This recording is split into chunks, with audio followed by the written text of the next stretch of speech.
AP speciality hospitals association ప్రతినిధులు విజయవాడలో సమావేశమయ్యారు. రాష్ట్ర ప్రభుత్వం నుంచి రావాల్సిన బకాయిలపై అందులో చర్చించారు. పెండింగ్ లో ఉన్న బిల్లులు చెల్లించాలని ప్రభుత్వం దృష్టికి తీసుకువెళ్లాలని నిర్ణయించారు. ఇక బకాయిలు చెల్లిస్తామని వైద్య ఆరోగ్య శాఖ మంత్రి హామీ ఇచ్చినా అధికారుల నుండి ఎలాంటి స్పందన రాలేదన్నారు. కూటమి ప్రభుత్వం వచ్చి నాటికి 2,250 కోట్ల రూపాయలు బకాయిలు ఉన్నాయని హాస్పిటల్స్ అసోసియేషన్ ప్రతినిధులు పేర్కొన్నారు. ప్రెసిడెంట్ ఆఫ్ ఆశా ముందుగా ఈ సమావేశానికి మిమ్మల్ని పిలవడానికి కారణం ఏంటంటే, ముందుగా నిన్న హెల్త్ మినిస్టర్ గారు ఒక ప్రెస్ కాన్ఫరెన్స్లో మా యొక్క డ్యూస్ని కూడా మెన్షన్ చేస్తూ ఆసుపత్రికి ఉన్న డ్యూస్ని తొందరలో తీరుస్తాము అని చెప్పడానికి మా ధన్యవాదాలు తెలియజేస్తున్నాం.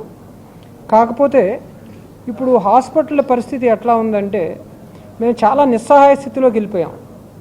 మాకు పూర్వం అంటే కొత్త గవర్నమెంట్ వచ్చే సమయానికి 2,250 కోట్ల రూపాయల బకాయిలు గవర్నమెంట్ వారి దగ్గర ఉండిపోయినాయి.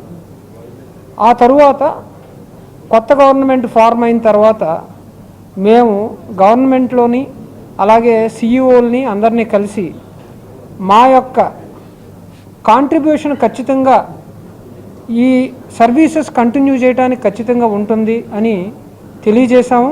అలాగే కొత్త గవర్నమెంట్ ఫార్మ్ అయిన తర్వాత పరిస్థితులు అన్నీ సరిదిద్దుతాము, మీకు ఇటువంటి ఇబ్బంది లేకుండా చూస్తామని చెప్పినప్పుడు చాలా సంతోషపడి ఖచ్చితంగా హాస్పిటల్ అన్నీ అప్పటికే చాలా అప్పుల్లో కూరుకుపోయి ఉన్నా కూడా ఎంతో కొంత కొత్త గవర్నమెంట్కి కూడా మనం టైం ఇవ్వాలి అని ఎటువంటి ఇబ్బంది కలగకుండా ఖచ్చితంగా సర్వీసెస్ అన్నీ కూడా ఎన్టీఆర్ వైద్య సేవ కింద అలా కంటిన్యూ చేసుకుంటూ వచ్చాము. ఈ రోజు వరకు కూడా ఎటువంటి డిస్టర్బెన్స్ లేకుండా అలాగే సర్వీసెస్ ఇచ్చాం.